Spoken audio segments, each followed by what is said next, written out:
Right, it's time to look at how to wind a pickup, and I'm going to do the bridge pickup. Now when you're doing one of these, typically you'll start with flat work, which looks like this, made out of fiberboard, and then you'll get some magnets, and those will go in, and when you've got the whole thing assembled, it will look like this. You can see the magnets there. They are unmagnetized at the moment. I'll charge them up in the workshop, but you can see it's kind of flat on the top, flat on the bottom. Okay, what happens is you wind a coil around this, typically between 8 and 10,000 turns, and when the pickup is all done, you can pot it. You can also add this plate on the bottom, which gets soldered to the ground. Now these pickups are really quite straightforward to do, because all they are is just, well, coil wound around this and then a plate stuck on them. They're not as complex as humbuckers or anything. And so what we do is we start with these two eyelets here and we put some wire on. Now our bobbin has also been sprayed with lacquer. In the old days they used to have a tin of lacquer and just kind of dip these in and pull them out, and that provides kind of sealant, but I just sprayed some lacquer on. So what we do now is we take our wire, and I am using AWG American wire gauge 42 with the original coating, not the modern kind of polyurethane stuff. And what I do is I choose my right hand side hole here and I simply thread this through. It can be a little tricky to see, but through it goes. Then we take it around.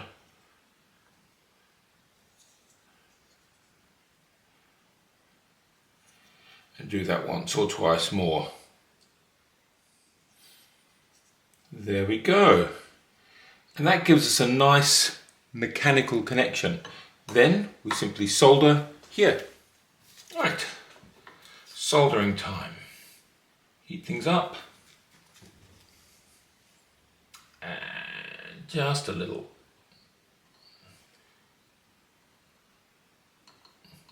Now we don't have to strip the wire because the heat of the solder actually melts through the coating. So now we've got a good contact here. And now we give a couple of turns around and we attach our pickup directly to the winder. It's got a thing here which has double-sided tape. On it goes. There we are. Good. And then we take our coil and I place mine on the floor. What this will do, it'll give me a nice kind of working area, as you can see here. In order to stop this wire from catching on my fingers, I usually use just a little bit of cloth. So that goes on here, that comes on here, and then we just start our winding. I'll start out winding quite slowly, gradually increase our speed and our winds.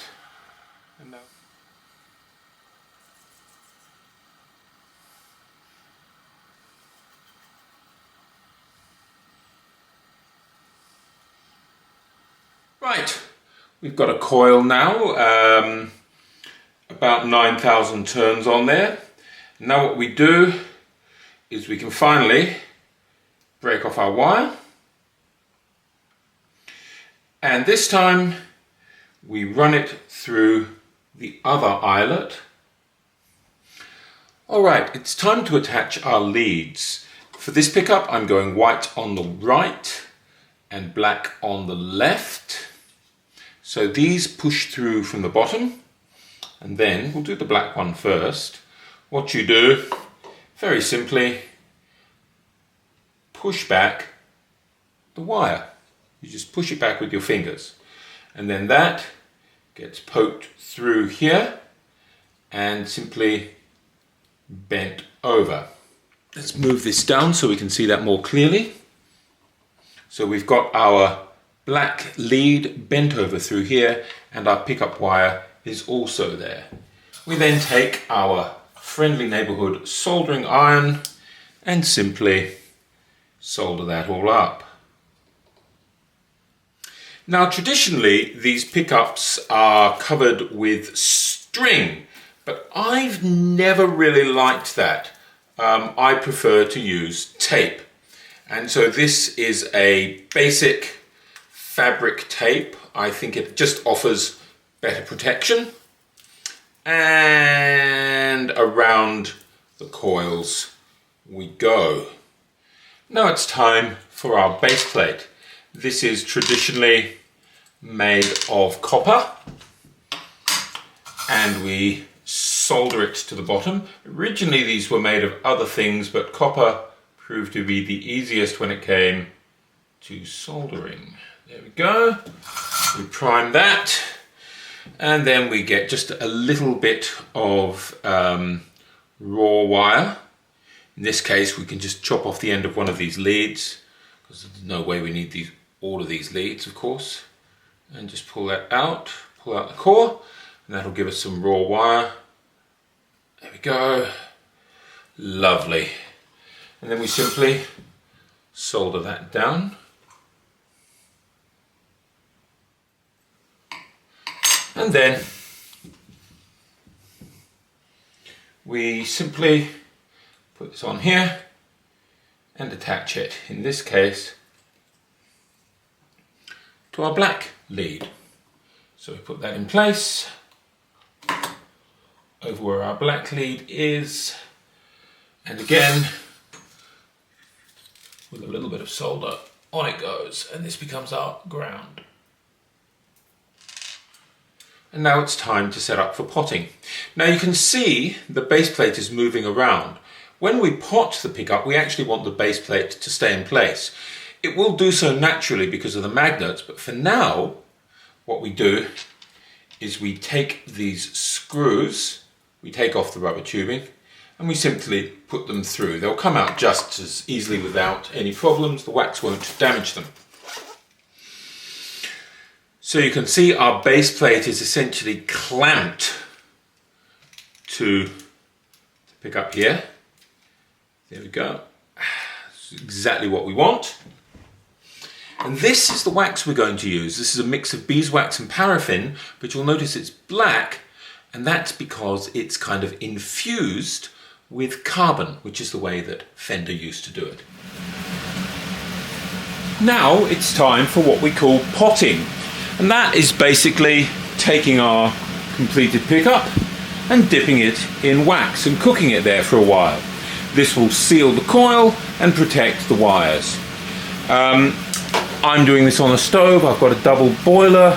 The wax is in this jar. I stay here very carefully, and I have a fire extinguisher. This can be dangerous, so if you're doing it at home, make sure you are set up for safety. In it goes. All right, let's bring this thing out of the wax. Let's just take it out like that. Use the pliers on the bottom of the screw so we're nowhere near our delicate wires. And there's our pickup. All I need to do now is just magnetize the pickups. Oh, and probably test it and see if it works. So now I've got my pickup, and I'm going to test out and have a look and see what the reading is. This is actually my first chance to see whether I wound a coil successfully. I'm hoping for about 5.8. I want a kind of low output. Okay, we've got... Oh, look at that! 5.84. 5.83, 5.84. Couldn't have planned it better. Great. Now, at the moment, we have got no magnetic pull on any of these. So what I need to do is magnetize this pickup, and I'm going to show you how to do that now. So what I do is I take my pickup and I pass it between two powerful neodymium magnets to charge it. As I said, at the moment it's not magnetized at all. There's no magnetic pull on any of these. But then I take it like this. Let's do it this way around, and I don't let it touch. It wants to pull, and I pass it between the two. There we go. Back and forth we go. Okay. So I didn't actually let the pickup poles touch there, although the screws did, because the magnetic pull is quite strong. And then we go through again. And now, if I touch, the pickup is magnetized. Look at that. Isn't that amazing? Now you can hear the amp in the background, and this is a little trick. We take our pickup, I'm just holding it to a cable, strum a guitar, and then that tells us that the pickup is working. It's a great way to test pickups without having to solder them up or put them in guitars.